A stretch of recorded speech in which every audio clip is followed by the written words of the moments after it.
getting busy. It's all right. It's okay. We tried. Start earlier next year.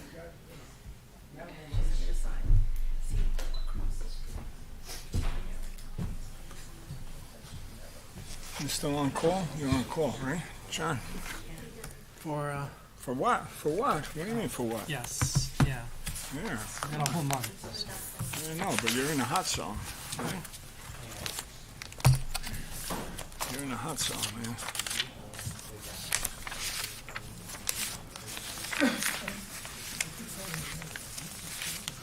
How nice was yesterday, the weather, boy, huh? Was that nice? Wow, yeah, that was like spectacular, right? Really spectacular. Hey. I saw Sam in that one. Yeah, I just saw it, yeah. Father passed, yeah. Sam's father passed away. Yeah, I think he was 99. I don't think he was close. I mean, he said, I don't think he, but still, you lose your father, right? Yeah, yeah, but that's, I think he just got the phone call.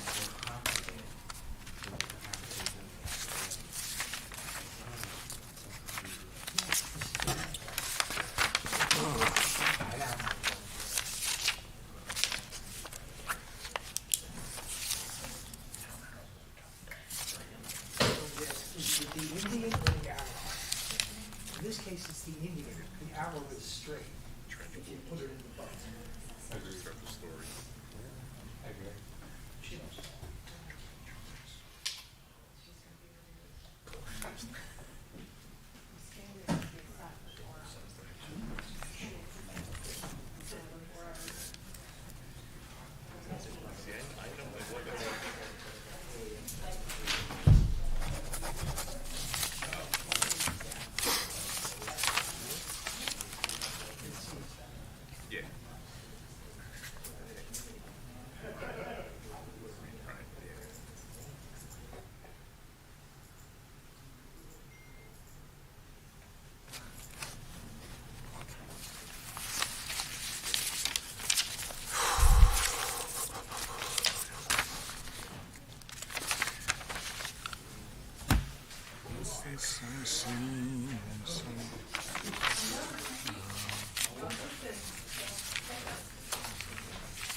Guess I'm entitled to one also. Of course. What are you doing?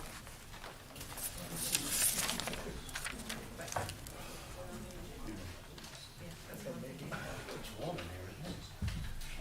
Once they put, Well, you just got it. once they put the AC, it's, you've got a cool last time. Last time they put the AC, it's a freezing cold. Oh, yeah. Oh, yeah. That's where I put my jacket. Yeah, I brought the jacket. No heat. We haven't seen it much.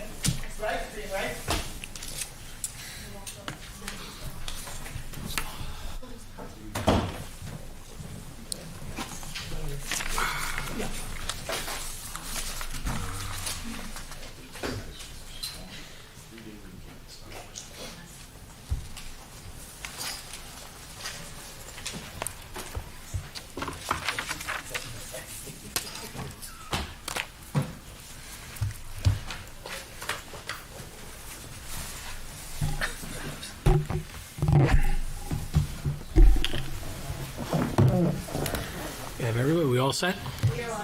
Great. Thank you.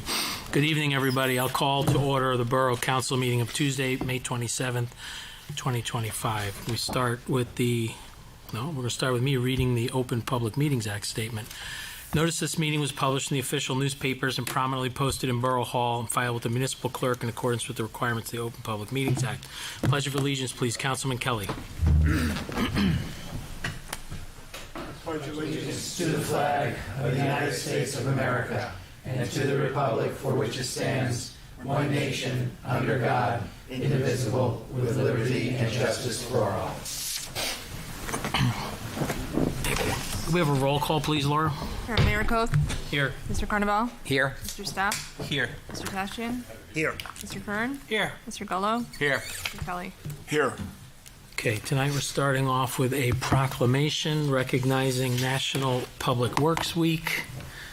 I do not see anybody from the DPW here, so I'll read it.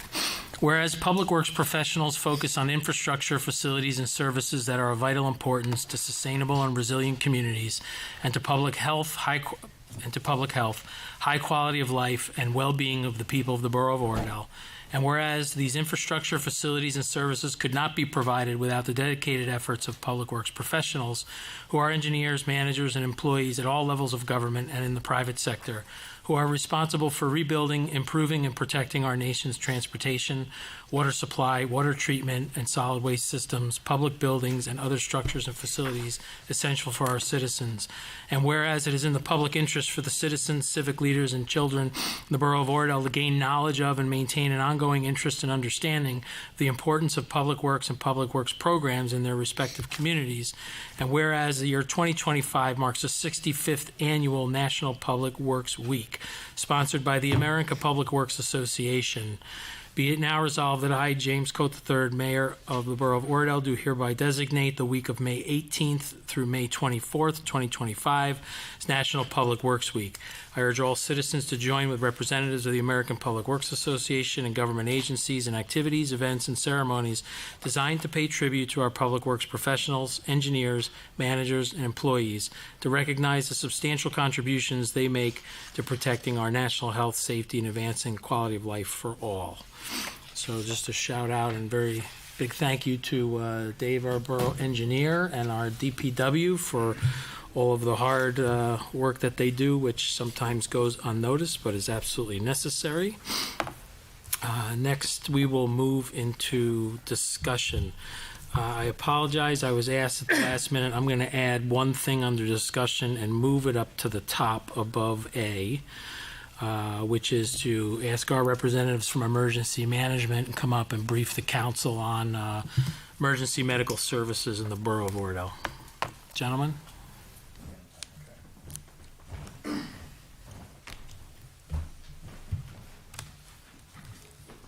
Good evening, everyone. Joe Gottolf, Emergency Management Coordinator for Oradell. There's a resolution under consideration tonight that the Public Safety Committee has been discussing for a few months now regarding EMS service in Oradell. And through our discussions, we've talked about what the different options are, what our commitments are for EMS in Oradell, and really what the benefits are from the contract that we have today. So in discussion with the committee and other professionals in our field, but the resolution tonight is to terminate that contract and to look at more of a per diem service. The contract that we have today doesn't necessarily guarantee a Holy Name ambulance, and through the regional system, the regional 911 system that exists in our area, to provide a better ambulance service for those that are in Oradell. Today, our contract not necessarily has us locked into Holy Name ambulances, but that's the preferential service for Oradell. And so if there's, depending on the type of call, depending on where it might be, Holy Name ambulance may not be the closest ambulance all the time. So that's the, part of the reasons that we're bringing this forward tonight, is to be able to be more inclusive of different ambulances through the MyCom system. And regardless of where the call is and the availability of ambulances, just have more options at our disposal. Any questions? So, Joe, this allows the nearest ambulance Correct. So to a call to be dispatched. Correct. So one just technical point for those not familiar with the MyCom system. They're using, of all the ambulances that are part of the MyCom system in our area, they're using GPS to locate the closest ambulance for the best type of call. With our contract today, they're looking, when those ambulances are dispatched, they're looking at Holy Name ambulances first. So part of this termination of the contract is to move past that, so that if there's a closer ambulance from a different hospital, from the county of Bergen, those ambulances would serve our community and not necessarily wait for a Holy Name ambulance to respond here. Right, and if I understood it correctly, part of the finances that we pay in exchange for the contract provided supplemental ambulance service at special events and other Correct. things that, Right, so- come at a cost to Holy Name or anybody else that we would Correct. contract with for that. Correct. So the budget we have today through the municipality is, is covering some of those special events that we do, that we're going to look elsewhere at a per diem rate, because these ambulances are using insurance billing as as they would. And so the costs that we're spending there don't necessarily add up as a great benefit to our community. Okay. In your opinion, is this a detriment to how EMS is provided in the borough in any way? No, I think just the EMS community around the area, this is the direction that a lot of folks are taking. The contract doesn't necessarily guarantee us anything, whether an ambulance is coming or not. That's beyond the contract. So as far as this is can only seen as a positive, where we could hopefully expect better service in a more expedited way. Okay, thank you. Anyone on the council? Yeah, and just to be clear, Joe, if we were to seek out a contract in the future, we could do so without any problem because we'd be free now from that particular contract. Yeah, and there's we've heard and seen of other towns that are in similar situations, and they're also looking to exit their contracts. Just the nature of this business of where it's gone the last 10 years, the volunteer ambulances are unfortunately far and few between, and huge reliability now on hospitals in the county to provide this service. So what we can get to what's best for us at any given time is really what makes more sense right now. So, Joe, one thing, again, thanks for all you're doing for the town. Just to clarify, if I call 911, comes to a dispatch, and then our police and fire immediately go quickly, and then they wait for the ambulance, or the fire department may not necessarily be involved. You have the police that's there. Soon go there. They and get then the call. I mentioned MyCom, which is the regional dispatch for all ambulances and paramedic units. They're looking to see, based on the type of call, the closest, most appropriate ambulance to where that call is in Oradell. But regardless, our guys here, our police are going Yes. to the house. That's the key thing, is as quick as possible. Yep. Yeah. Okay. Thank you. Okay, thank you, Joe. Awesome. Thank Appreciate you. your time. Next under discussion, small cell wireless, Mr. Hines. Mr. Mayor, earlier this year, an executive from Unisite visited my office. I was with the borough attorney and my assistant, Mr. Shin. He was looking to become the licensee for the borough for the implementation of 5G technology. 5G, you've heard that term used. It's been used for a few years. It's a very broad signal, but a short distance. So he maintains if every T-Mobile, AT&T, Verizon were to implement 5G, we would have, and it only goes for like a block, 500 feet, we'd have 3 telephone poles for each of these communications carriers on each block. So he says his company would like to be the umpire. They would become the licensee for the borough. They would deal with the 3 or 4 or 5, how many communication companies there are, and decide what is the best for the borough. The borough still would be the final decider. So he had submitted an agreement to the prior administration, which was never implemented. He's asking for it to be considered. It's highly technical. So there are 2 ways to go. If you believe 5G is still viable, and if it is, we should probably talk to this gentleman. He could come and make a presentation and answer any questions. The impression I got was if you were going to build a cell tower and own it, you would hire this man's company. However, if you believe that 5G is not going to happen soon, you may not need this company. So that's the question. It's still a jump ball.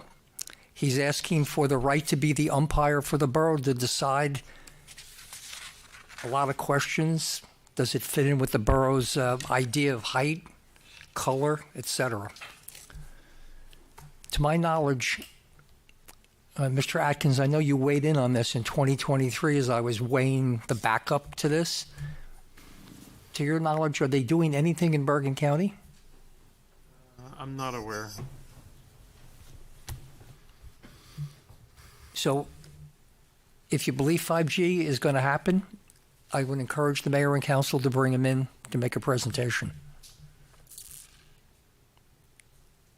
Probably doesn't hurt just to talk to him. No, but I don't want it to be either this provider or no provider. If we're going to consider bringing someone in to provide consulting services, then we're going to explore the entire market and choose the best provider. Open it up to competition. Yes. Yeah, I think we need to be educated more on where this market is going in general. I mean, from what you're explaining and the distances that these antenna cover, I mean, we don't, I personally don't want to see hundreds of poles up all over town Right. broadcasting cell signals. It seems that it doesn't require that now in order for folks' cell coverage to work. This may provide upgraded benefits. I'm not really that familiar with the technology, but I don't, from what I know about it, I don't know why we would consider this unless somebody wants to come and give us a very good reason. Mayor, I know that some of the members of the OPTV have discussed this before. Maybe we can consult them as to, whether or not we pursue this in the long run. So what are you asking of the council, Ed? Well, since I'm not an expert, if 5G is going to happen in the near term, we would probably need an expert like this person. But I'm not that technically professional enough to say 5G is coming. Are you able to speak with any of your colleagues at different municipalities and see if that they're, dealing with the same situation on having to consider something like Well, this? I've talked to a few of my colleagues in the surrounding area. No one has an expert on 5G. That doesn't mean that they're aware that 5G is coming or not. Can I chime in? Mr. Mayor? Yeah, absolutely. So, having built 2 networks, it is very unlikely that Bergen County is going to get inundated with 5G.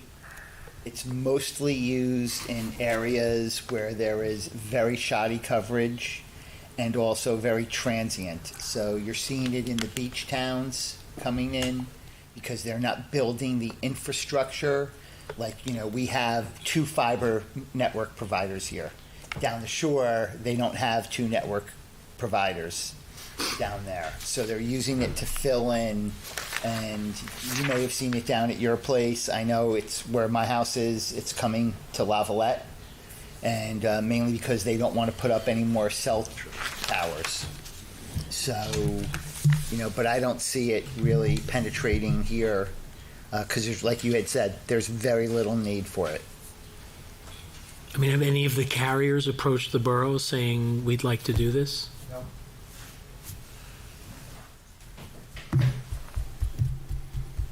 Doesn't sound like there's much for us to do at this time other than perhaps become more educated on this topic. So I'll communicate with him. Okay. Does that seem like a fair position on this matter? Yes.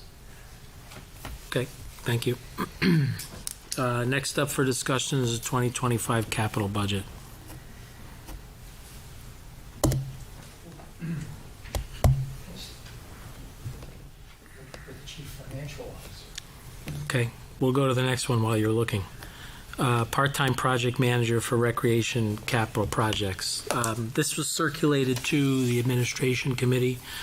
We have the opportunity to take advantage of a retired landscape architect and capital project manager who, before he retired, was the chief landscape architect for the Bergen County Park System. We have about $1.2 million in unspent grant money that needs to be spent before we lose these grants. We're looking, my suggestion was to bring him on and use his expertise in his retired time to help us close out these projects prior to the end of the calendar year. The rate is, there's a resolution on here tonight for consideration on the consent agenda at a rate of $65 an hour, which is a pretty steep discount from what we would paying professional consulting firm to oversee this for us. He's very well versed and experienced in working with Neglia, our borough engineer, through his role at the County Parks Department. And I think that this is really right up his alley and will allow us to bring these long-awaited improvements to our recreational facilities. So hopefully this can help us close out those long-standing open items. Anybody have any thoughts on this? Questions, concerns? I guess my only question is, do we have room in the budget for something like this? I think we do. He can be paid out of the grant funding. So my question, yeah, the 1.2 million unspent grant money, is that, what are the particulars about that? Is that the recent discussions we've had of the Deepak Path or Lotus Woods or the tennis courts, or is that something that happened prior to me getting back on this dais? Happened prior, and some of the new projects that we've identified and applied for grant money. Okay. We're in a situation with 4 or 5 years worth of grants that if we don't use it this year, it's gone. Yeah, okay. And So- are they matching or Some are, some are outright grant. Yeah, I mean, so on the surface of it, it sounds like the smart thing to do, but it'd be great to have a quick summary of here's the 1.2 or here's the 1, 2, 3, 4, 5 project, and but on the surface of it, obviously, if it's we either spend the 1.2 or we lose it, then it seems to me a no-brainer that we need somebody Yeah. professional to. We're behind the 8 ball on this one, Tom. We should have been having this discussion last year, but Yeah. this opportunity Yeah. didn't present itself, and we cannot afford to let it go any longer. I Yeah. think your suggestion about some kind of a regular progress report to the council on what the projects are, how they're progressing, where they're at percentage complete and budget is a certainly reasonable request of the council to receive. Yeah. And we can be kept abreast on how we're advancing towards the goal of closing them out this year. Yeah. And any potential either non-matching or overages, et cetera, we have budgeted for, we have in the budget for, are there any unseen potentials? If No, that- at all? I think with the exception of last year, which is in our current proposed capital plan, all of these matches have been budgeted for in prior budget cycles. Okay, that are in the account somewhere. Yep. Yeah, okay. I mean, it sounds great, and yeah, it'd be great to get a summary, but yeah. Okay.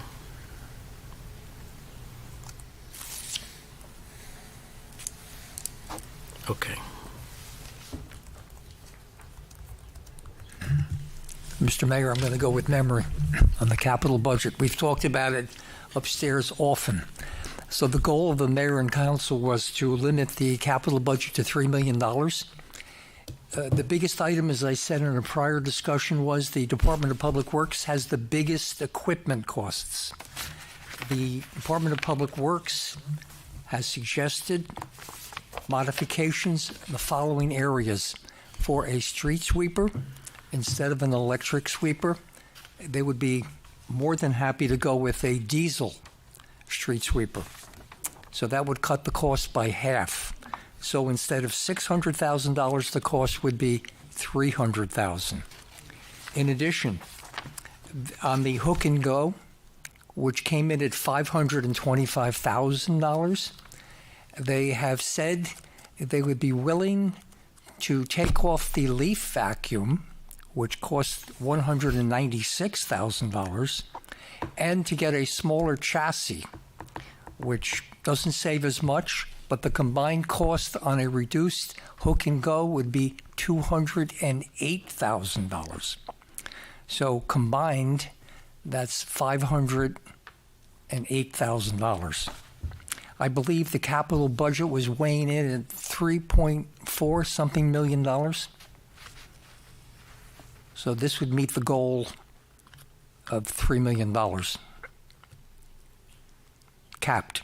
Right. Oh, wait, so what And we have we shared in our deducted, what we shared in our package isn't the most current it was in the schedule? package, well, it was in the package. This shows 3.4. DPW suggestion is very recent, Correct. 3422? but the package, it showed that we're deducting digitalization. I believe we had suggested, I did, taking the trees out. I think no one liked that idea, so I think the trees are coming back in again. That's $30,000. I believe we deducted the motorcycle. I mean, we're looking for money everywhere, Mr. Mayor. Right. So CFO's joining us, not? What's that? Is the CFO joining us tonight? I just texted her. She said she would be here. Okay. So I guess to recap on what Ed offered, I've talked to both Katie and Ed in trying to find an economy of scale to get us under the $3 million mark. One huge incurred cost here is a budgeted item of 20% for soft costs, which in talking to our auditor, most capital projects require a 20% soft cost. We could probably get away with as little as a 12% soft cost on equipment acquisition. So right now, the budget is approximately $425,000 above the $3 million we were trying to keep it under. So to Ed's point, if we reduce the sweeper by $300,000, if we reduce the acquisition of equipment soft cost percentage of 12% from 20, we're taking a substantial amount off, and it looks like we could come in about $125,000 under the $3 million cap we set. I would recommend that the number we carry for DPW equipment is $250,000, and we can figure out with them what that does for the larger truck and the smaller truck combined that they want to acquire. You know, we have certain pieces of equipment that were acquired through the LISO program that have been in the past modified, and there are newer pieces that could be modified at a cost savings. Is it what we want to do? Is it forward-looking? Maybe, maybe not, but it's certainly economical. We have it. There's nothing we're going to do with it other than retrofit it for use. So I would recommend that 525 number be reduced to 250, and the DPW committee can work with the superintendent on his vehicular needs for the year. John, how do you feel about that? Yeah, we actually, in my report tonight, we actually discussed vehicle equipment detail. So we're Okay. working on something. All right. Well, we're trying to get to a place where we can introduce capital budget. That's not going to be tonight. My hope would be that it's at our next meeting when a final cleaned up version is presented to the council prior to incorporating these and any other comments that are still outstanding to get us under that cap. I'm not in favor of going over the cap, right? We're limited. We're going to adopt an operating budget tonight that has the 5% down payment, so we're limited at $3 million or less. So that's not an option for us. So, just once again, for the DPW, the figure that was cited was $508,000, yet what was included in our packet was a reduction of $365,000. So I'm just trying to understand the math there. And maybe when I get the cleaned up version, it'll be... Yeah, that's my take, Steve. I'm going to wait Perhaps. to see the clean-up version. So what was the total, Steve? The request was 615 from the department. That was the original request. No, I'm sorry. No. 1215. Right. Yeah. Right, so that's being reduced by 300,000 proposed to acquire diesel sweeper versus an electric. Right. We've important to note that we've had the grant writer looking at grants for the acquisition of electric vehicles, and we've come up empty-handed. We've not found anything to offset the cost of the electric sweeper. Quote for the diesel was $335, I believe. And we had the electric down another $20K to $528 or $538. Because he'd thrown in some extra dollars. The other piece, I assume it's standard procedure, but when I happen to be driving the electric sweeper, we did chat, and I said, is there any residual value of the current sweeper? And he said, yes, maybe there's a market somewhere, somehow, that somebody would want to buy that, so, you know, the sweeper that we're replacing. So I don't know if that's included in that or if there's a secondary market, but he mentioned that that's also part of his business, that he could potentially offload that and, who knows, get $20,000 or $50,000 or whatever the values are. I think the goal was to try and keep the existing one as a backup sweeper. Okay. So if this one goes down, they still have one to go out. And Okay. Use 2 during lead season anyway. right. So Steve's probably safe to say, so you have an accurate number when the cleaned up version comes out. Okay. It should tell us what we need to see in order to consider this at the next meeting. Great, thank you. Anything further on the proposed capital budget for 2025? Okay. Next, we'll go into old business. Anybody have any old business to come before the council?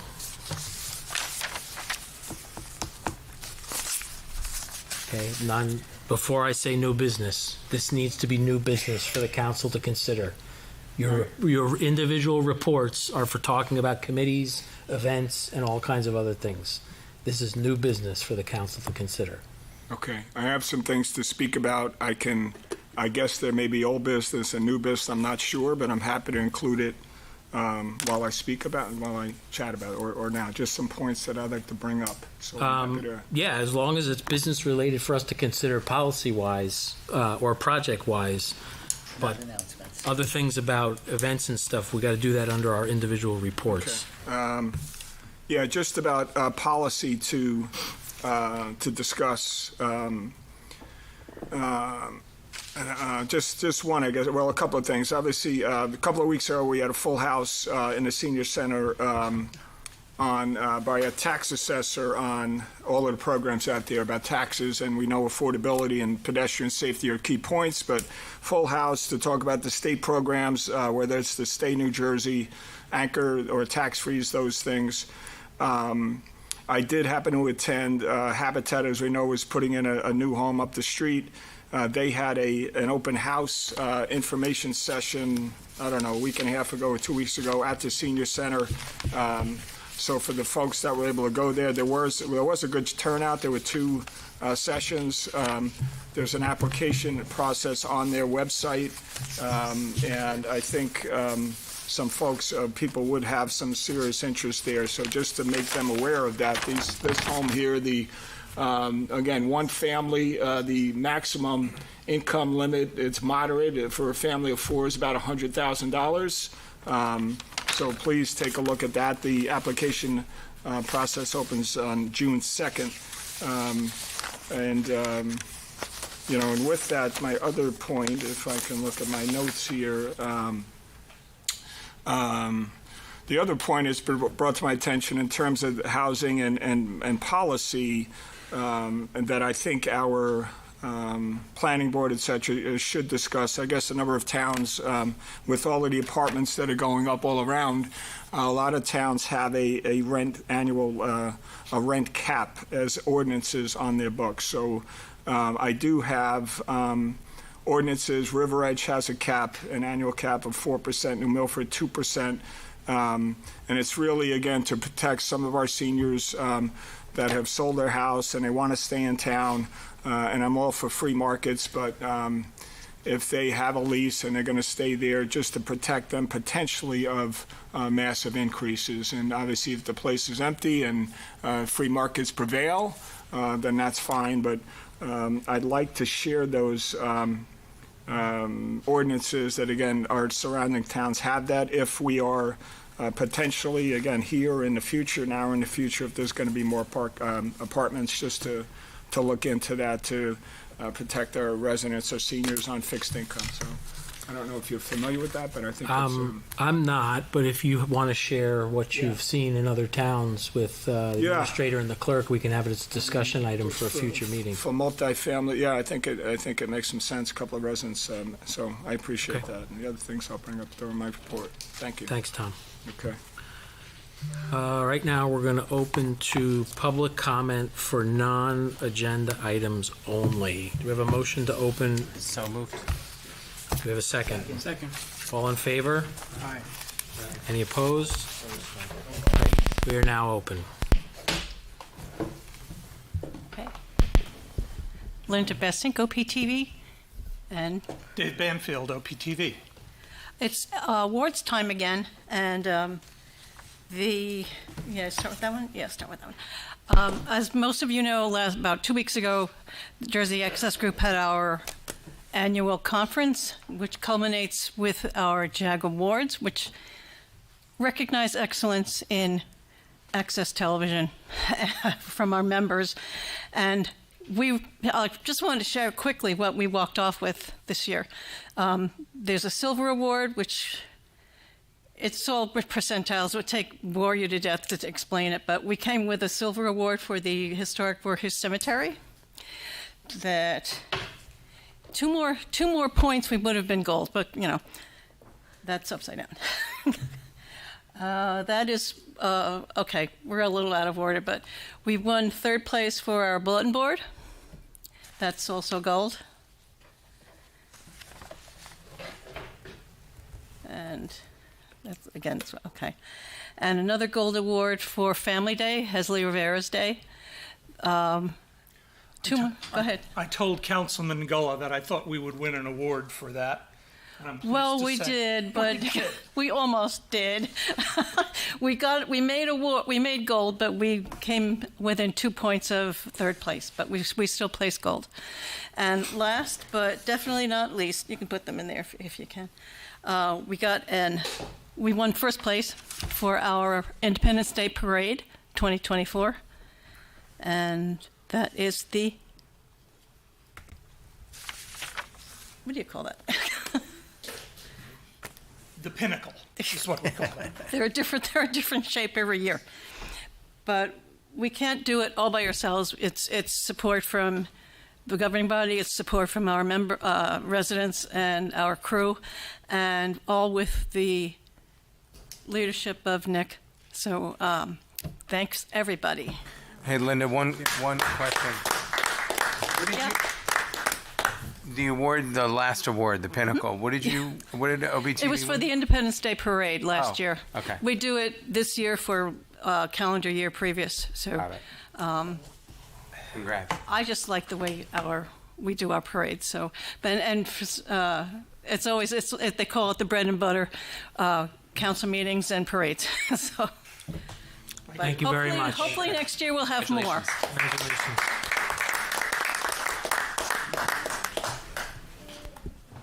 Good evening, folks. Jay Bayless, Atlantic Street. It's been a while since I've appeared before you. So driving back and forth from my house to ShopRite, I noticed off of New Milford Avenue there's a new development with several houses. It's hard to see really what you see when you're driving. Appears to be a cul-de-sac. And I was just curious if there's been any consideration to naming this cul-de-sac. To me, there's only one choice. There's only one option, and that's to name it after Sergeant David Solanas. I understand sometimes they put a secondary sign on an existing street, but to me that's like kissing your sister. That's not good enough. You need to honor the man. Roger, I crossed your kids. I knew the kids. I knew the boys all those years. And again, I don't know if you've considered it or what the rulings are. I'm speaking just for myself and for my heart and the fact I know this family, and I really think, and it would look good, and it would look good around the town, and maybe you can bring the Congressman Gottheim or whatever in for a dedication, and it would look good. It would look good to us. It would look good around the state that you did the right thing and not say name it after some, resident that's been here for 100 years. That sure should have done it.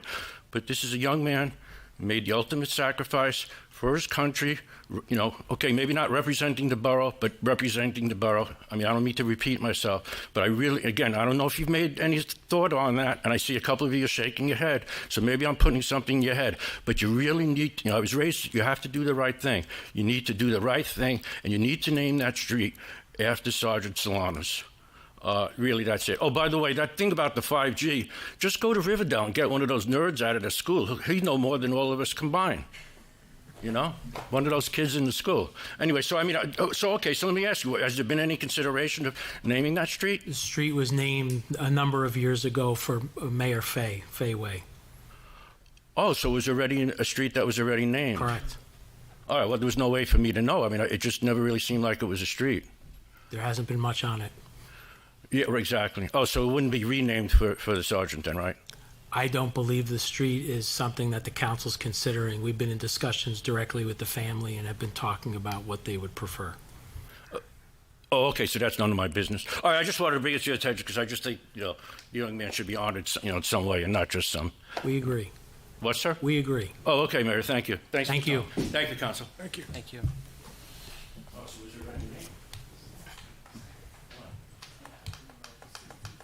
Good evening, Paul Atsunis. I'd like to talk a little bit about the master plan tonight. We spend a lot of time and we spend a lot of money in making a master plan. Now, we had two projects that came up and that were bordering residences, commercial projects. And there was only a 10-foot buffer zone. The master plan calls for a 15-foot buffer zone. So apparently, we're not following our master plan because we have to have an ordinance in order to accommodate the master plan. Now, this happened with the prior administration, and it's coming into this administration. I think we ought to, now that we're going to do the master plan, let's get an ordinance for a 15-foot buffer zone on commercial properties bordering residential buildings. On my second topic tonight, I put in an opera request for on the senior citizen grant that we had. And originally, the senior citizen building was a VFW building, and we turned it into a senior citizen building, so the VFW lost it. But I believe it was being rented out as a VFW building at the time they could rent it. Now we can't rent it.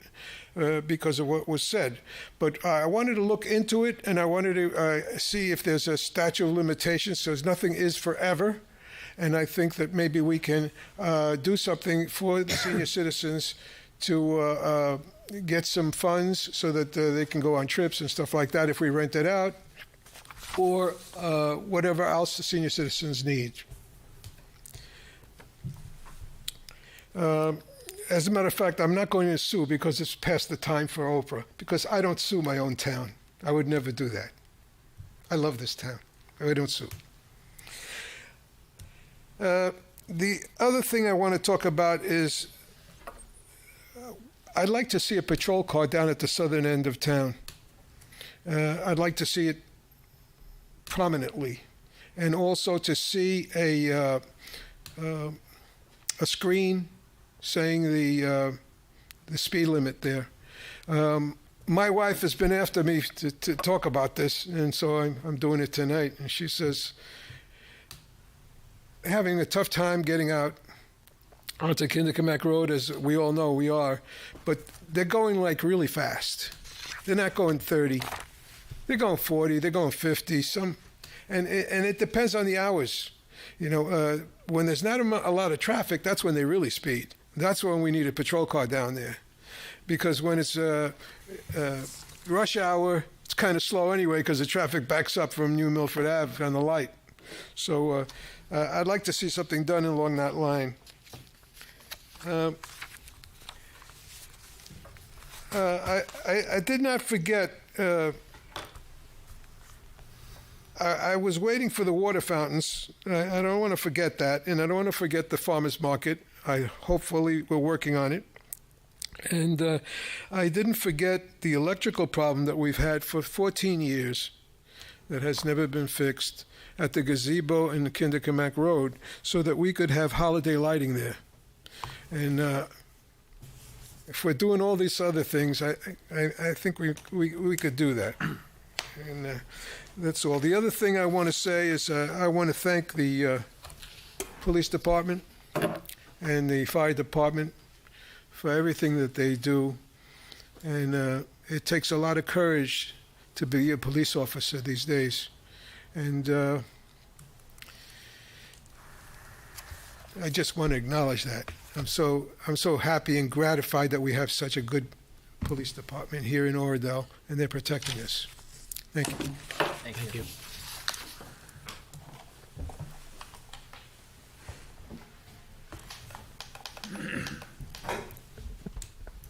Good evening, Ori Katzen.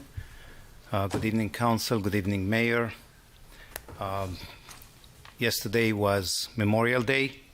Good ceremony, well organized, and with a lot of respect to those who gave the ultimate sacrifice. Yesterday marked exactly 2 years since I began my journey to try and honor Sergeant Salinas through the council, and nothing has been done as of yet. I know that there's something brewing. I know that you spoke with the family. I'm in touch with the family as well. And I know that you will hopefully find a good way to honor Sergeant Salinas. I'm glad that there's a resident here who obviously didn't follow my effort for the past 2 years about that, but today marks exactly 2 years for that.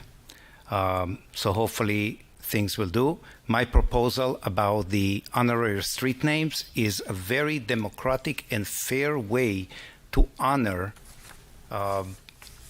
fallen soldiers in a democratic way, so there's no need to look for parks that don't exist, fields that don't exist, but it will be a process that will have a committee that will select an application. And if Councilman Kelly was talking about look at other towns and some of their ordinances and proposals, other towns around us do have ordinance about honorary street names. So maybe, and the one that I authored is based on 5 other towns in New Jersey that I took a little bit here and there from those. So that's about Sergeant Salinas, marked 2 years, and nothing has been done, hopefully soon. I have an announcement to make. A former Oradell resident who happened to be my son, Elon, according to the mailing that I got from the election board, the sample ballots, he's still a resident of Oradell. I don't know why. He is voting in New York for the past 3 years. A Riverdale graduate, just became an acting administrator of the village of Larchmont last week, and I'd like to congratulate him for that.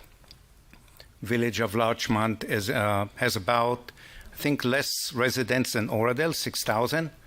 Their budget is about $25 million. It's considered the third richest place in the state of New York and the 15th in the entire United States. So my son, after being the assistant administrator in both Rye and Scarsdale, moved to Larchmont, and last week became the acting administrator. Hopefully will get a permanent job. So I'd like to congratulate him. The last thing I just wanted to say and mention is I wish we have a primary election. I wish councilmen, staff all the best, and every other candidate that is running. I wish them the best. And hopefully we will select for council for next year people that tuned into the needs of resident. And councilman staff, if you took my comments from 4 weeks ago not so well, it was not directed to you personally. And actually I spoke to the beneficiary of my proposal for the honorary street name, Dave Salinas, and he told me that he did not see anything political about that. It was only a mention that I wish you would help push my proposal. So I apologize if you took it in a personal way. It was not an attack on you, and I wish you all the best in the primary election. Thank you. Thank you.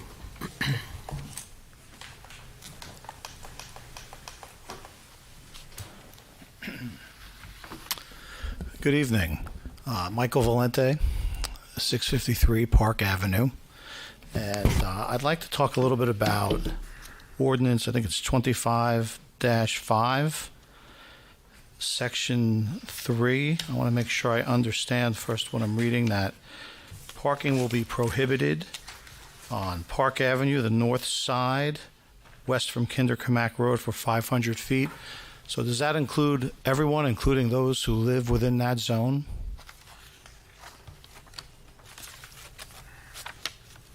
That would be correct.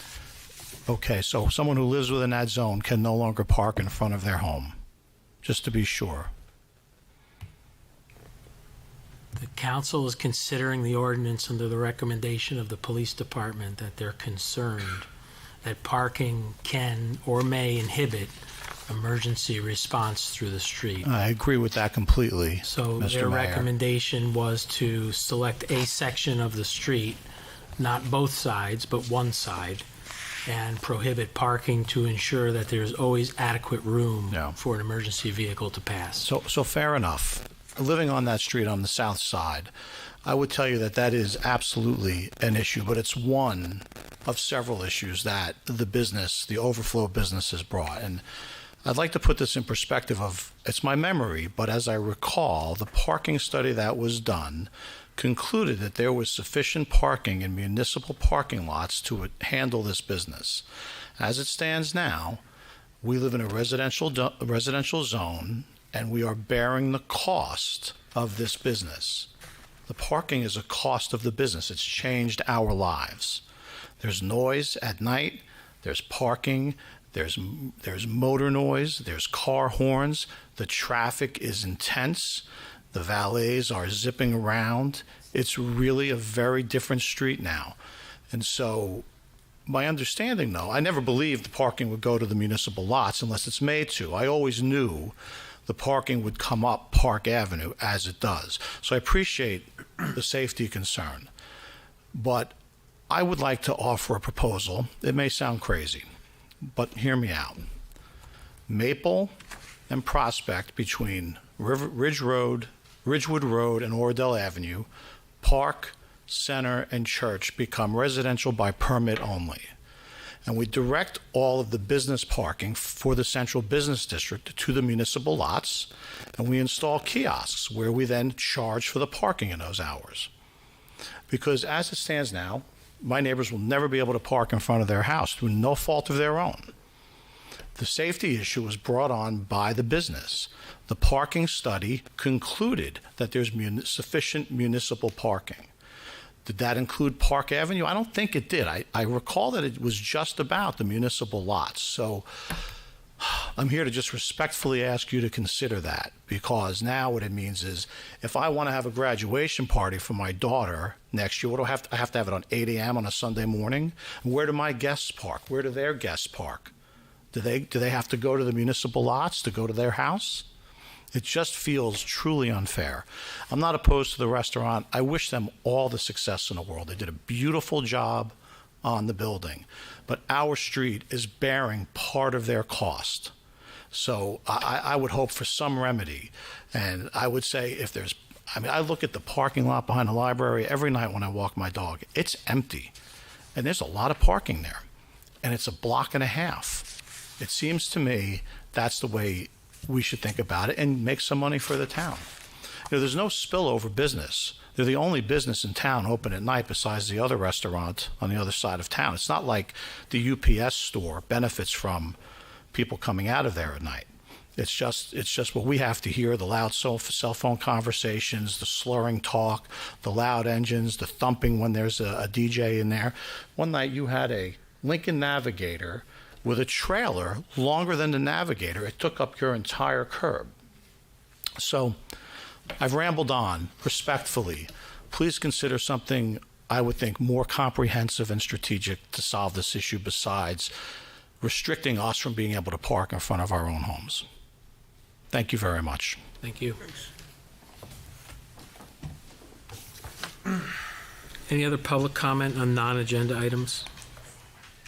Now I'll entertain a motion to close. Second. All in favor? Aye. Any opposed? Okay, now I'll entertain a motion to open to consent agenda items only. So moved. Second. All in favor? Aye. Any opposed? Motion carries. Paul Latsunas. Resolution 25-141. I heard in the discussion about the Holy Name Hospital, we're not going to be using it. Now, and the gentleman said that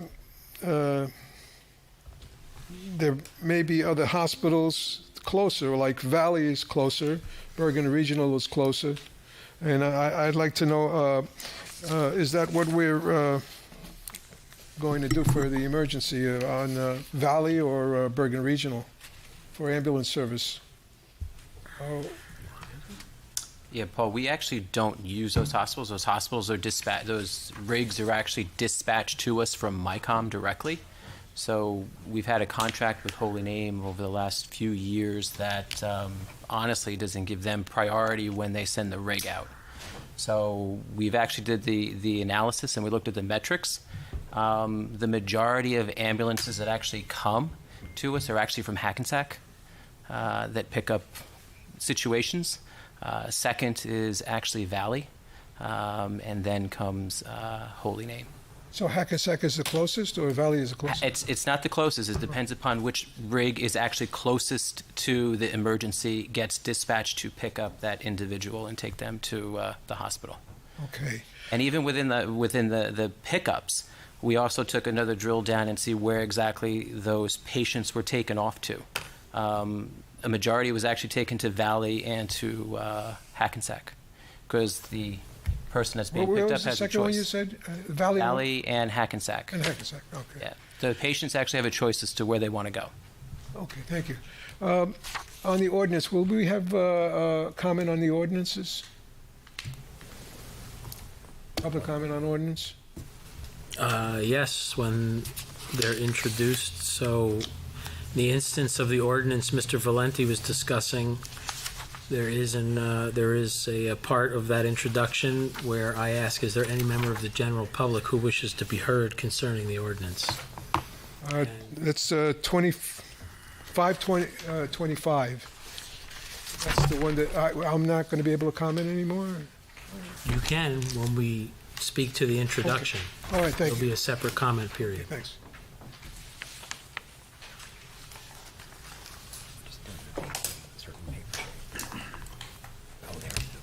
Yeah, second. Ori Katzin, just a quick question. Ordinance 25-139, approved employment summer recreation program counselor. Is that the recreation manager that that was introduced for $120,000, $115,000, or is that another person? These are the seasonal employees, Ori, that are required to run the camp. We have to maintain ratios dictated by the state of campers to counselors. Okay, so that's in addition to the recreation Correct. manager. Okay, thank you.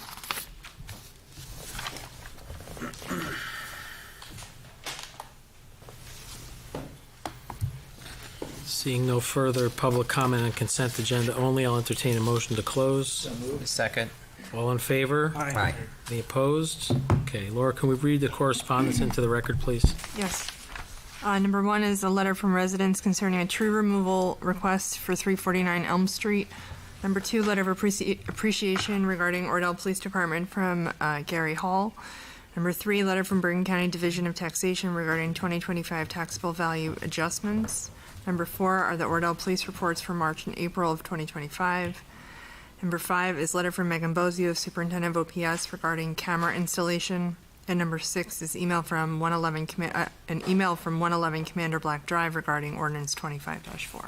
Okay, thank you. I would just ask that the ones requiring responses are taken care of by the requisite borough department so that we've communicated back on those letters. Hey, Laura, just a question. Yep. Correspondence 6? Yep. That ordinance 25-4? Is that right? Yes, so it was a question that she posed to, I believe, the administrator and the... Was that the papers? Paper Street. Okay, all right. Yeah. Thank you. Okay, motion to file a correspondence? So moved. Second? All in favor? Aye. Any opposed? Thank you. Next item, adoption of the 2025 municipal budget. Mr. Hines. This is the presentation made by the Chief Financial Officer, which went on for some time. An overall increase of 2.2%, and it's up for approval. Okay, so we had our public hearing at our last meeting. We carried the introduction to this meeting. Any member of the council have any further final discussion on 25-134, the adoption of the 2025 municipal budget in the total amount of $21,219,900? If not, I will entertain a motion to approve. So moved. Second. Roll call, please. Mr. Carnaval? Yes. Mr. Staff? Yes. Mr. Tashian? Yes. Mr. Kern? Yes. Mr. Gullo? Yes. Mr. Kelly? Yes. Okay, thank you. Next, we have the adoption of minutes for March 11th. I'm assuming, Laura, this is 2025, not 2005? Oh, yeah.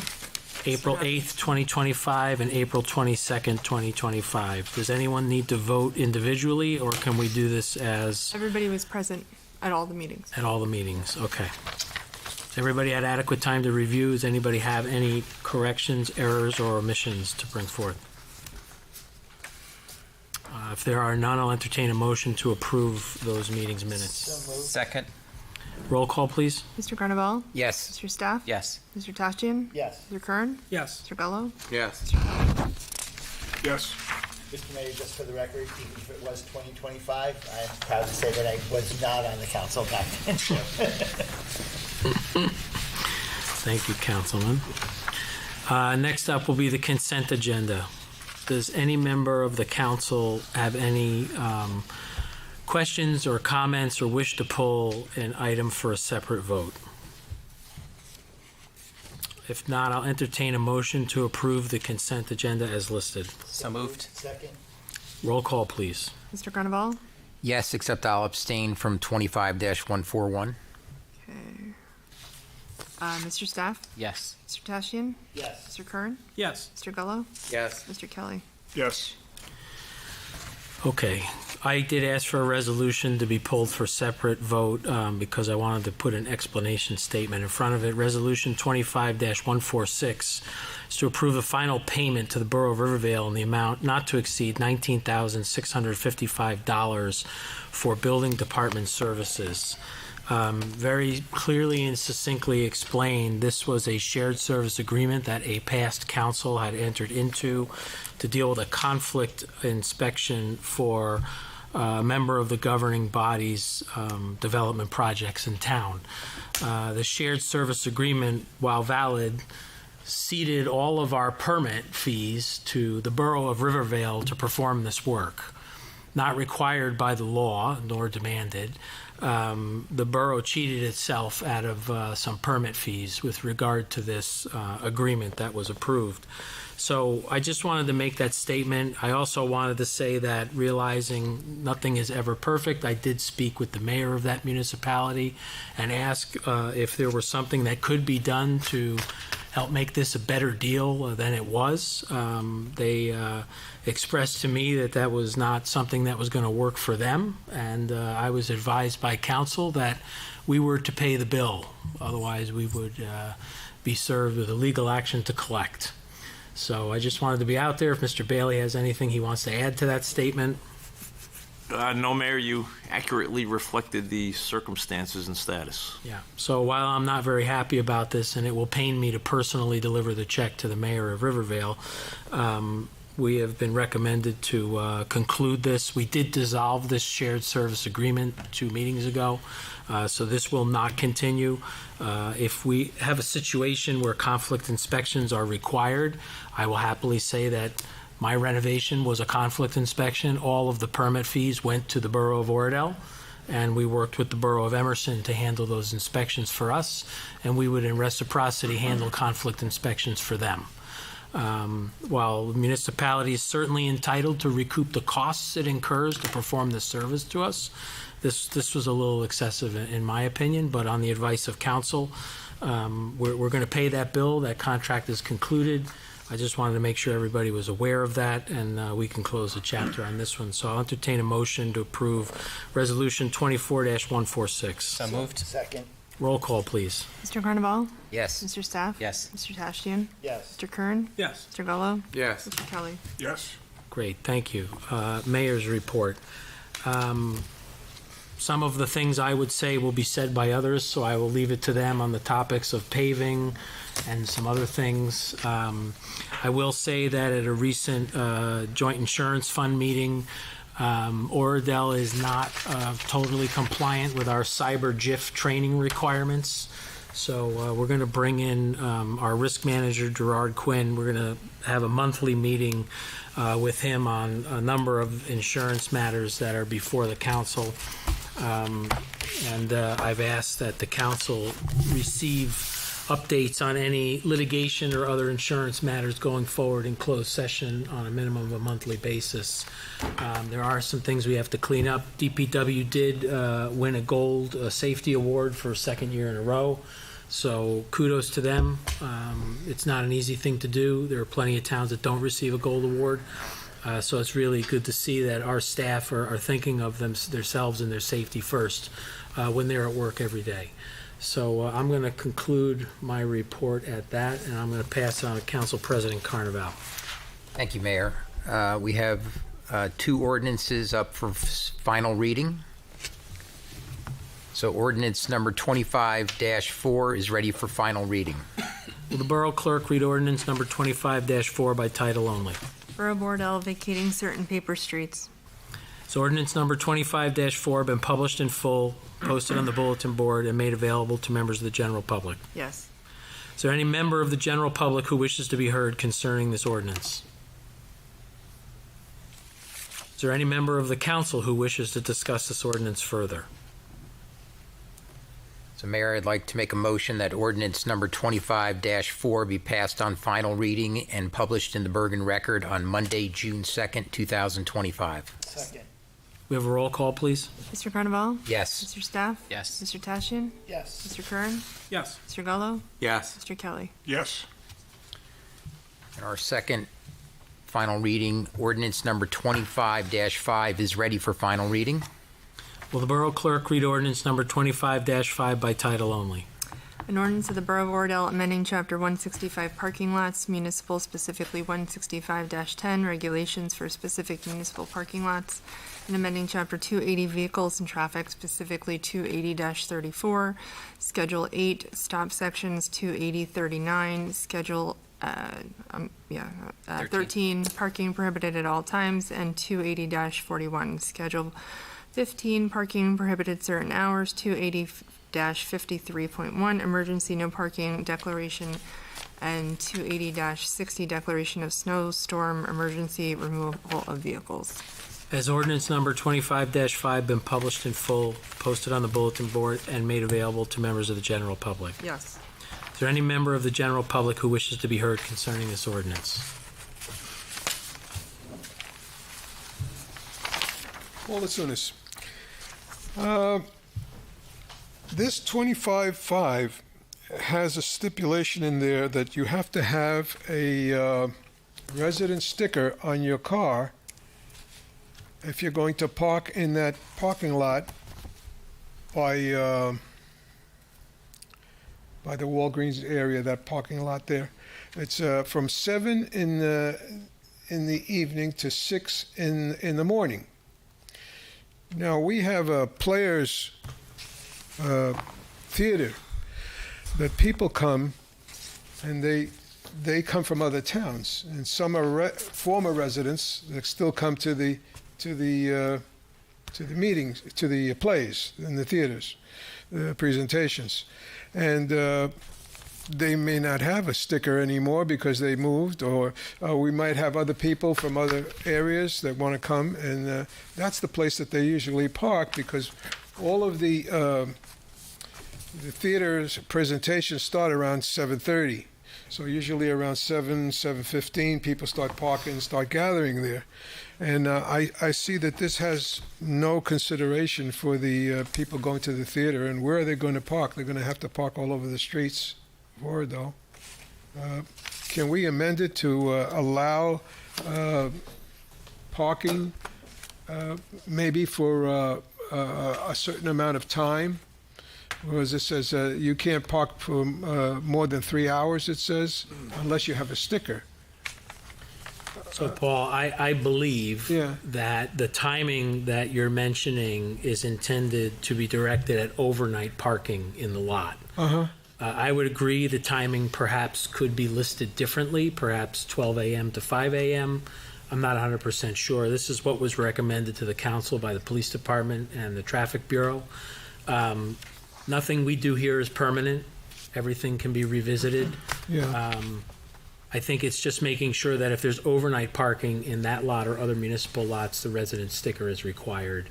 Somebody shouldn't expect to drive here, frequent of an establishment, and leave their car here overnight without the potential of a summons.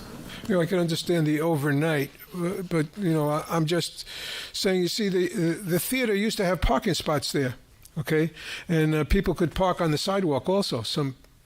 But now that we have the restaurant there and they have the valet parking, we lost those 3 spots there, and also a spot in front of the Players Theater. And so people have to park away from the theater. They can't park that close. So I just think that maybe we could make a change there so that people that go to the theater, and it only happens once in a while, it's not that often, so it's only when they have the presentations or for the seniors presentations and stuff like that. And because I noticed everybody goes there to park, and you can't park where across the street directly. They have a sign there. No, it's prohibited to park there. So we can't use that lot. That's the only lot that they can actually use unless they go on the streets. I'd like to see a consideration for maybe changing that, like you said, to 12 to 5 or 11 to 6 in the morning or something like that, so that people can still park there. Thank you. Thank you. Mayor, I believe that overnight parking situation has been in existence for quite some time. So this is not a new item being added. So it's existing in the ordinance. Yes. Okay. Okay. Is there any member of the council who wishes to discuss this ordinance further? I would. Yeah. I'm sorry. Go ahead, Tom. Yeah, I do.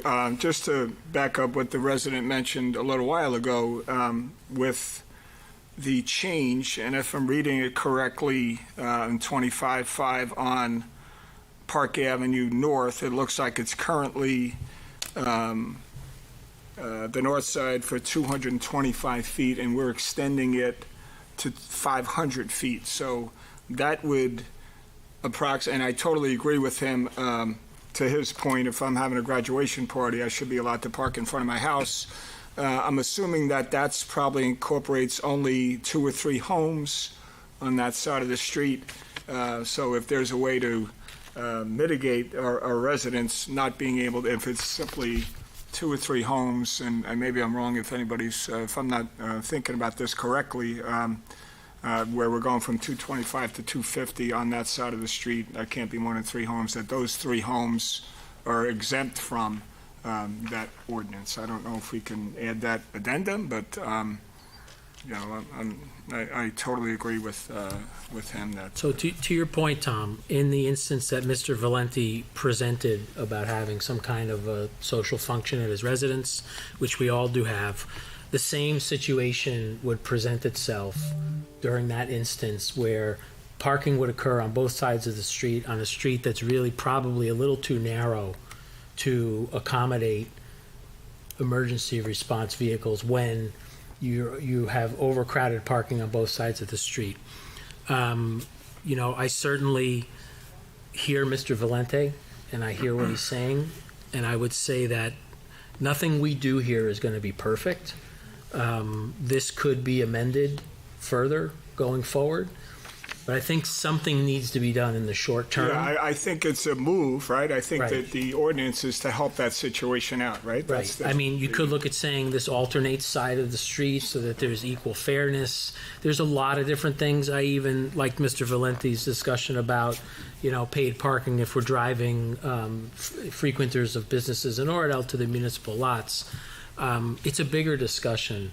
My personal opinion is that I don't think we can change too much of this ordinance. We either have to adopt it tonight or you got to scrap it.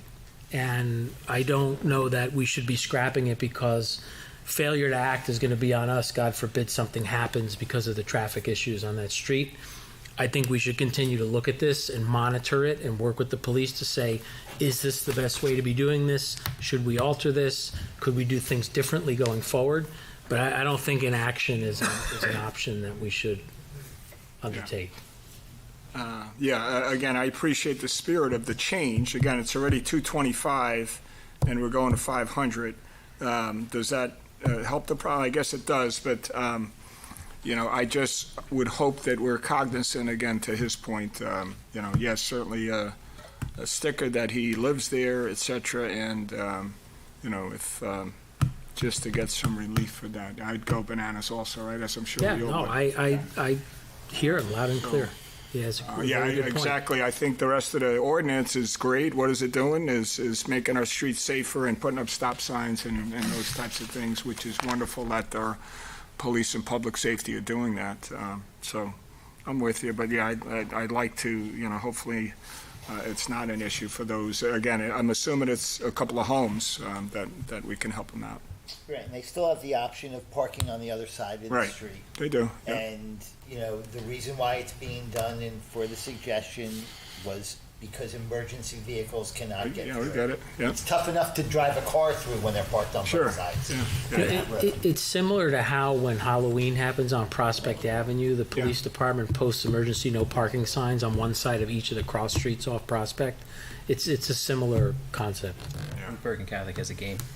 Yeah. Yeah. Any additional comments? Mayor, I'd like to make a motion that ordinance number 25-5 be passed on final reading and published in the Bergen Record on Monday, June 2nd, 2025. Second. Roll call, please. Mr. Carnaval? Yes. Mr. Staff? Yes. Mr. Tashian? Yes. Mr. Kern? Yes. Mr. Gullo? Yes. Mr. Kelly? Yes. And lastly, Mayor, we have an ordinance for introduction. Will the Borough Clerk read ordinance number? I'm sorry. Ordinance number 25-6 is ready for first reading. Will the Borough Clerk read ordinance number 25-6 by title only? An ordinance to fix compensation of certain employees of the Borough of Oradell, County of Bergen, State of New Jersey. Mr. Bailey, would you like to offer a statement about what the salary schedule does? The salary schedule sets the minimum and maximum for each position of unclassified employees within the municipality.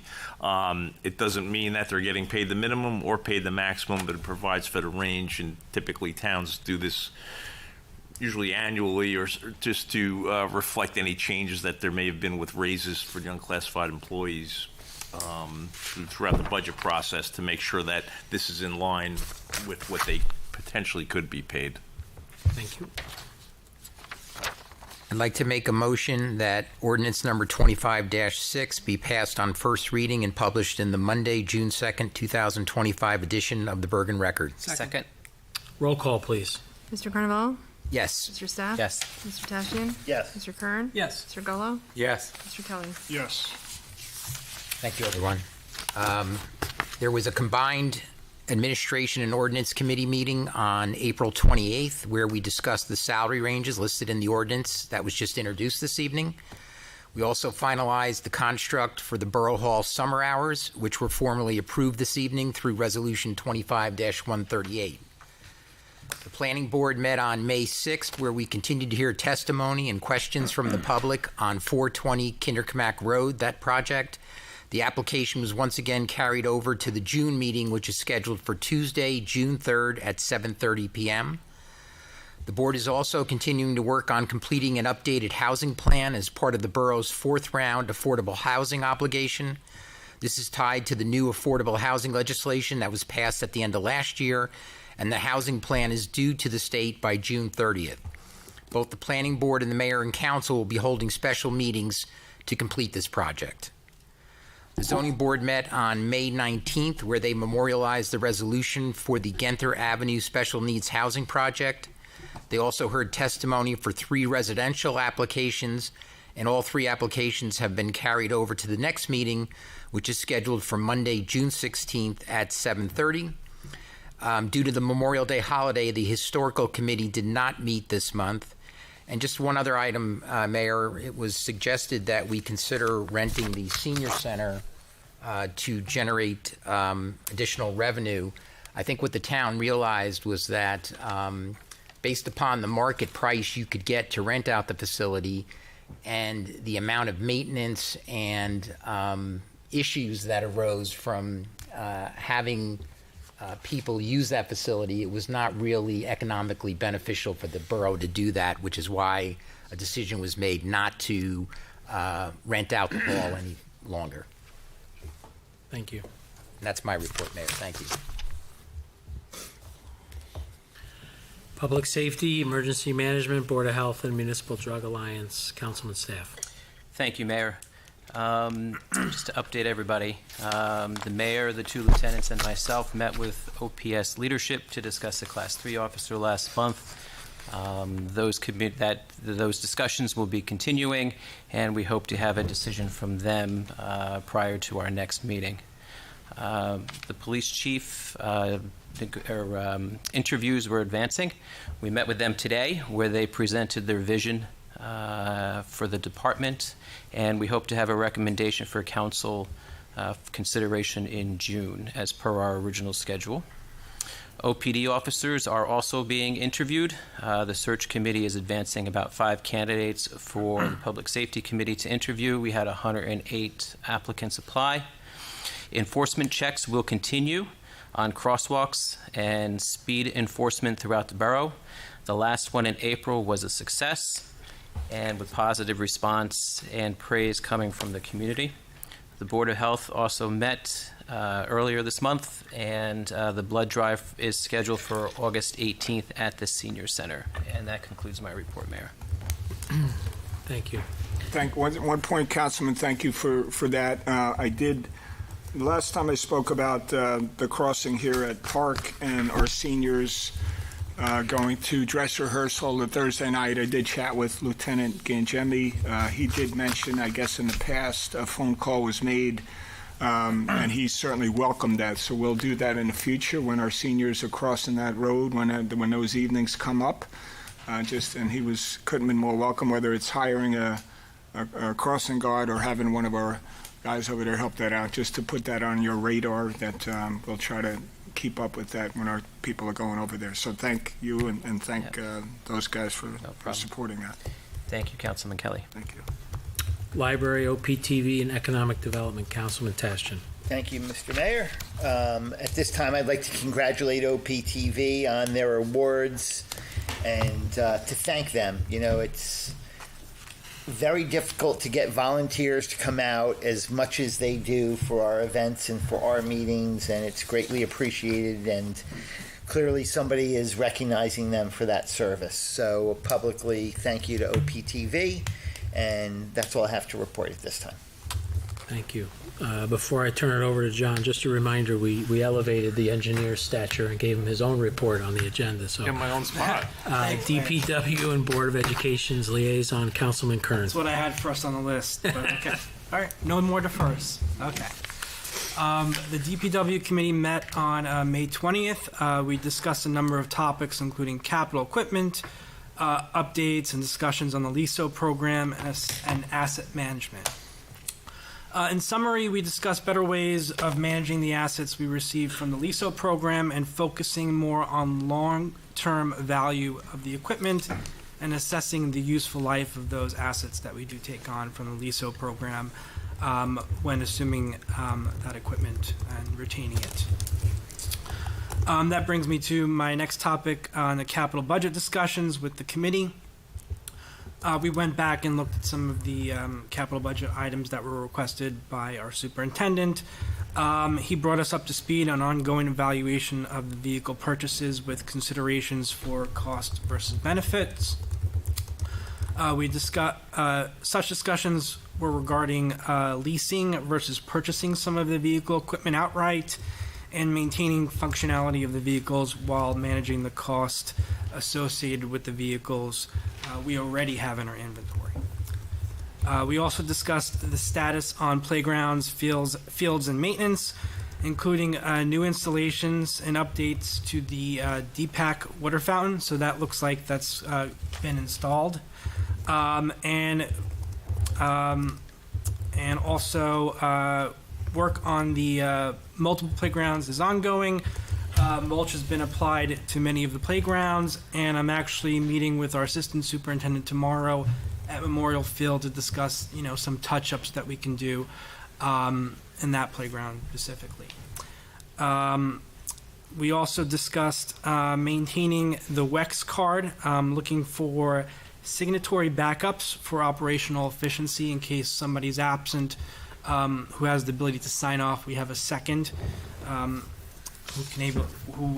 will be able to sign off on those particular bills, so we're not stuck in between and missing out on a particular bill that's really important for that particular program.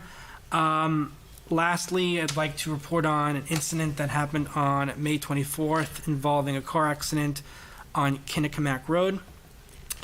A vehicle managed to crash into a pedestrian sidewalk, causing some damage to the borough equipment, which included a borough tree, as well as 3 decorative light poles, along with a flashing crosswalk sign as well. There was actually damage to 2 buildings, storefronts, from the incident as well. Right now, as we speak, we're in efforts, and there are efforts underway to bringing that damage claim to the JIF. I would like to commend both the work of the DPW and OPD for working very quickly to get that cleanup process underway in a timely manner in a big holiday week. That's all I got. Thank you, Councilman Kern. Fire, Technology, Communications, Rec, Special Events, Councilman Gullo. Thanks, Mayor. Our new rec director, David Torres, along with Tina Duddy, have been very busy this past month, focused on the summer camp program. It's coming along nicely. The registrations are actually up year over year. And as we passed earlier, the resolution for the camp counselors. So things are moving swiftly so that right at the end of the school year, the camp will begin its 5-week program. They're also focused on the July 3rd fireworks program, and that's coming along nicely. Solicitation of food trucks. We're actually having a meeting tomorrow to, actually we're not, we're having a meeting next week to start the planning process for July 3rd. And then obviously July 4th parade, the plans are still underway. And lastly, we will be coming out hopefully with the dates and listing for the summer concert series in the next few weeks. And that is my report. Thank you. Finance, Environmental, Beautification, and Senior Advisory, Councilman Kelly. Thank you, Mayor. As we all know, finance, the focus has been the budgets over the last couple of months. And again, I want to thank the Borough Administrator and his team here and the CFO and our auditors in a difficult year. Again, as a reminder, we lost, I think every municipality lost a lot of the money that was kind of coming out of the air from the federal government.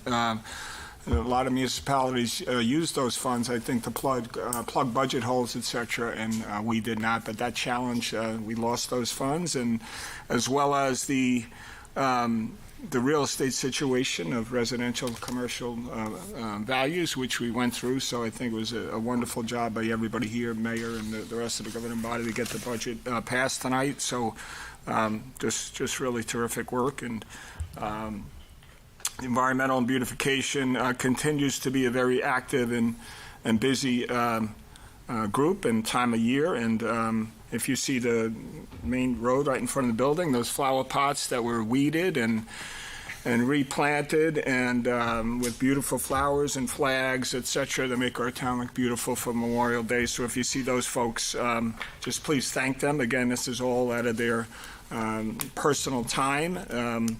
We did receive good news that we once again got a $2,000 grant from Sustainable New Jersey that's going to go towards recycling public service videos once again to help us, help our environment. We did have a well-attended and once again packed shredding event a couple of weeks ago, so those continue to be, packed pretty much from 9 till 1 o'clock in the afternoon.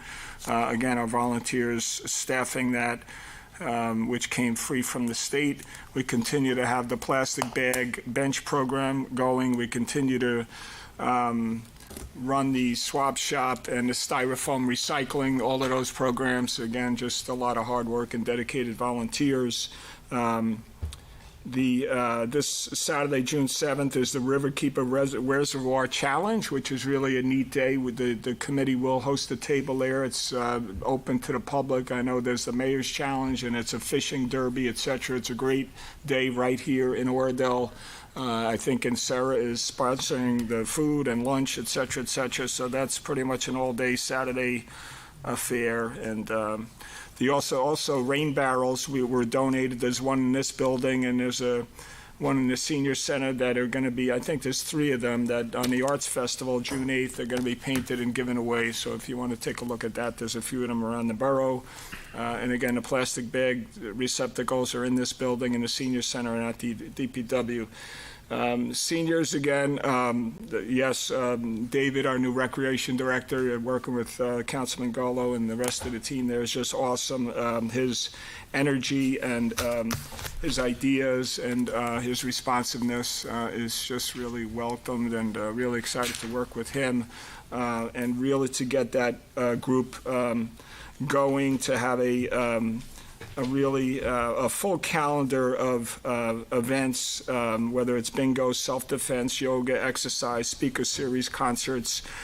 We had a full house a couple of weeks ago at the senior center of a couple of our residents performing entertainment, which was just wonderful. And we did make use of our senior van, which we look to do that in the future to transport some of our seniors that are not comfortable driving at night. So that was really awesome. Again, that's used Wednesday, Thursday, and Friday to take residents to ShopRite and to doctor's appointments by a great Bill, who's the driver there. So really excited again about a lot of the programs, more to come there. We did adjust. We had a weekly history program there that we've paused, but I did chat with Mr. Schuber, and we have a Monday night Civil War presentation at the library. Mr. Schuber is quite a historian. If anybody who was able to attend yesterday's wonderful Memorial Day ceremonies, to get him on board, he's in favor of that, just to help our residents and really entertain us. Just a couple of other things. I mentioned the Arts Festival. Obviously, that's front and center, so thanks to the borough, to DPW, admin, administration, et cetera, for all of their help, and police and organizing that, and to the committee that's worked almost a year or so to get that going, and that's 2 weeks away. Just a great day for the borough in the lot right here, as well as the library. So I encourage everybody to attend. It's just the diversity of performances are awesome for any of those folks that have been there. Please put that on your calendar. And then just a couple of other things to mention. I guess, I don't know if this is senior business, but just some crossing. I mentioned the crossing guard, which is awesome.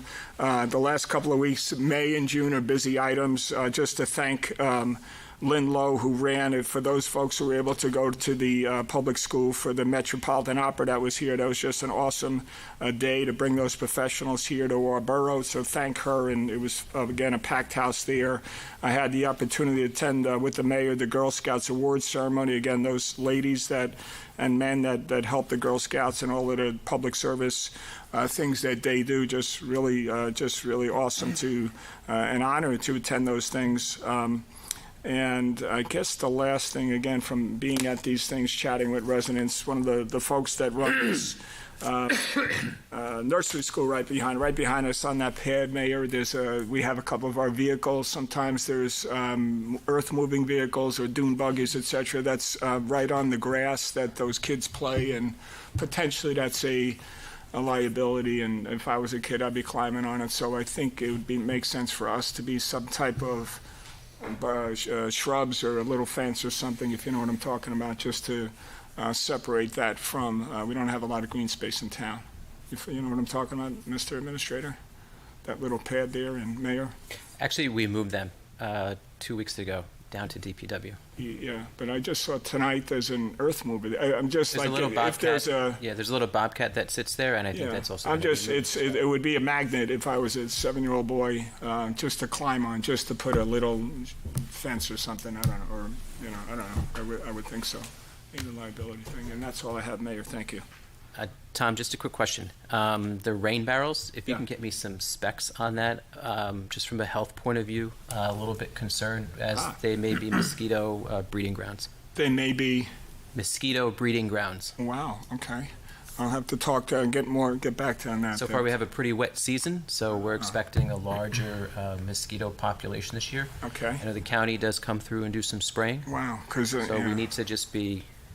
Yeah, okay. I know our environmental people are passionate about that and saving water and things like that, and I would hope that they thought about that, but yeah, thank you. I'll get back to you. Thank you.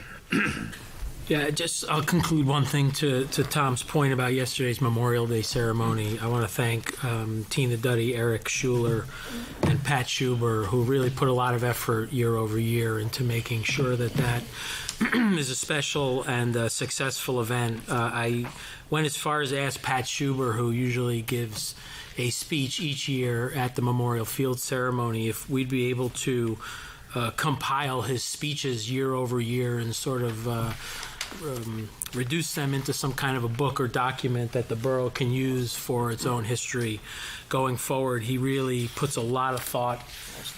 He's usually gone and researched a lot of the things that he's talking about directly. And, you know, those efforts, in line with the efforts that Council President Carnaval undertook to create those signs around the monument explaining who these people are, really personalizes what we do on Memorial Day. And I think it's a really important part of recognizing those folks' sacrifices. So I just wanted to say thank you again. Mr. Hines, Administrator's report? And no report tonight, sir. Okay, Mr. Bailey, Borough Attorney's report. Just briefly, Mayor, putting a lot of time in to meet the June 30 deadline, as was mentioned earlier with the housing element plan. We have a committee meeting Thursday, and as Councilman Carnaval pointed out, stay tuned for some dates and potential special meetings. And Councilman Kelly, if you want to talk offline about the rent control of rent leveling, I have some familiarity with that. Yeah, good. Yeah, So I do here have copies of other towns' ordinances. Yeah, just to get educated and discuss it. Yep, that'd be great. That's all I have, sir. Thanks. To touch on the point you just made, Mr. Bailey, and what Council President Carnaval reported on special meetings of the council and the planning board regarding the housing element plan and master plan reexamination process. The housing element plan needs to be adopted and transmitted to the state by June 30th. The reexamination plan will continue into the summer. I really encourage any resident who has an interest in what's going on here to attend those special meetings. Say what you need to say, learn what you want to learn. This is not an exclusive process, it is an inclusive process. I'm on the record very thoroughly about how I feel about the process that the state is really mandating we follow, and my distaste for how they've gone about it, not the concept itself. So we're going to do some things. We may not like all of them, but anything that this council does is going to be for one goal: the betterment and the protection of the borough.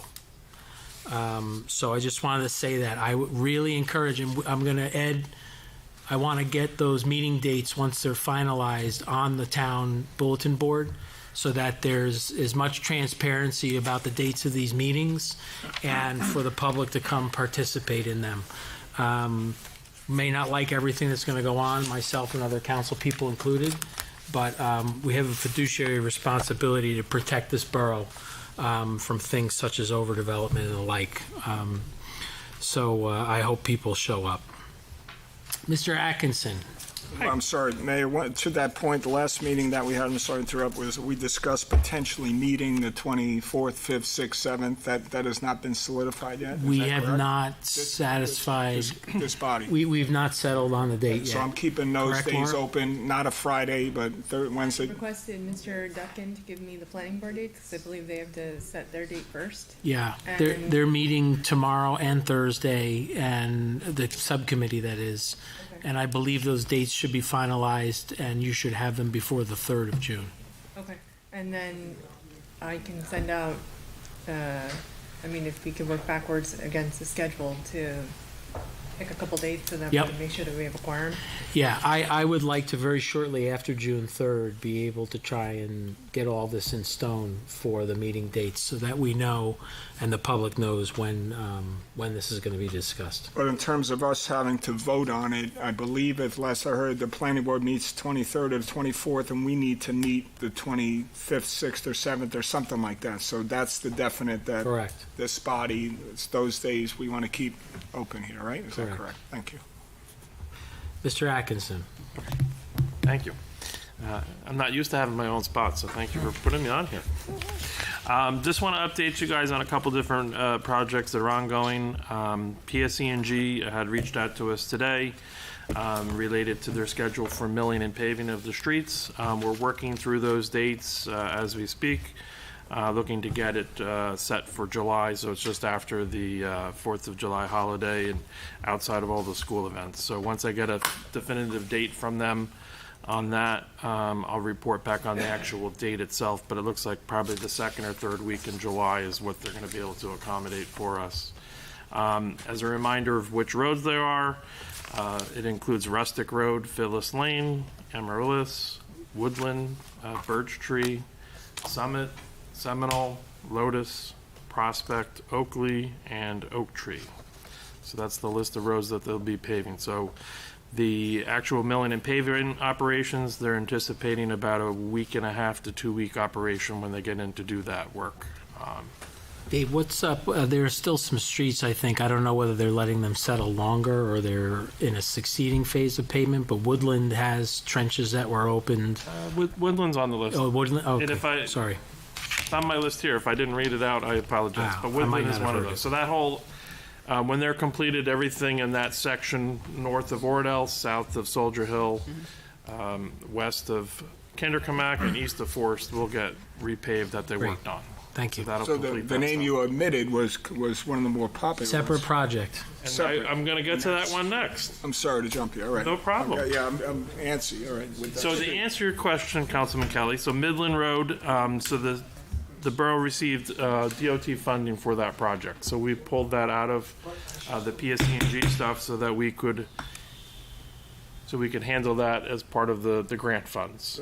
By doing that, it did afford us the opportunity to negotiate that in with PSE&G to get curb-to-curb paving done on all of those other streets. As far as Midland Road, we're going to be going out to bid within the next week. We're taking receipt of bids in June and hopefully awarded at your second meeting in June. I don't remember the exact date, but that's the plan for that. So that'll be a summer construction as well. Okay, thank you. Sure, no problem. In addition, just to update you on some of the survey stuff for the parks, we did the low-level flights for Lotus Woods, Memorial, and DPAC. So that's all in the works. And I think those were the main items I had, unless anybody has any questions. Is the Summit paving the entirety of Summit? It is. Great, okay, thank you. Yep. So we still have something that we need to settle on how we're going to address drainage on Summit. Right. That one resident and others, I'm sure. Yeah, that one particular resident, they are at the high point of the road. So even if we did look to incorporate drainage at some point, we wouldn't really have drainage at his particular house. Something's going on, though, where Yeah. I think we need to look at how the road impacts the runoff onto his or other And properties. we can talk offline Yep, on that. absolutely. Thank you. Yep. quick question, any update on the sidewalks and the curbing? So I have reached out to both contractors. The one of them was kind enough to get back to me this evening after some time of going back and forth with him. I don't have a date from him yet, but he has been working in the repairs. He's got repairs in other towns as well. So I don't have a set date actually for either of them. The other one kind of ghosted me, so I may need to get a certain attorney involved. But I'll talk to him offline as well. Thank you. Sure thing. I just can't believe that if the seam is the issue, how the technology is not with us, that we can't avoid seams. The seams are the issue where down the middle, right? It's it's a seam, and 3 years later or 5 years later, there's a pothole, and and if it was curb to curb, that alleviates that, right? Because they're doing half of the street. Well, you're always gonna. So this is related to road work that you're talking about. So the issues with that, I mean, yes and no. I mean, no matter what you do when you're paving, no matter what you're doing when you're paving, you're always going to have a seam because the paving machine can't do. Right. I mean, there's no paving machine big enough to go curb to curb. That still is hard to. Correct. Well, if you think about it, a road's 30 feet wide. I know, so that would be the machine, can't expand, and I don't know. But yeah, I guess it's not there, but whoever invents that, we'll sell a lot of work machines. on that, you might. I guess so, yeah, I'll do that in my millions. spare time. Okay. All right. Anything else? That's all I have to report. Thank you. Wonderful. Entertain a motion to adjourn. So moved. Second. All in favor? Aye. Aye. Any opposed? Thank you, everybody. What would happen if somebody did it?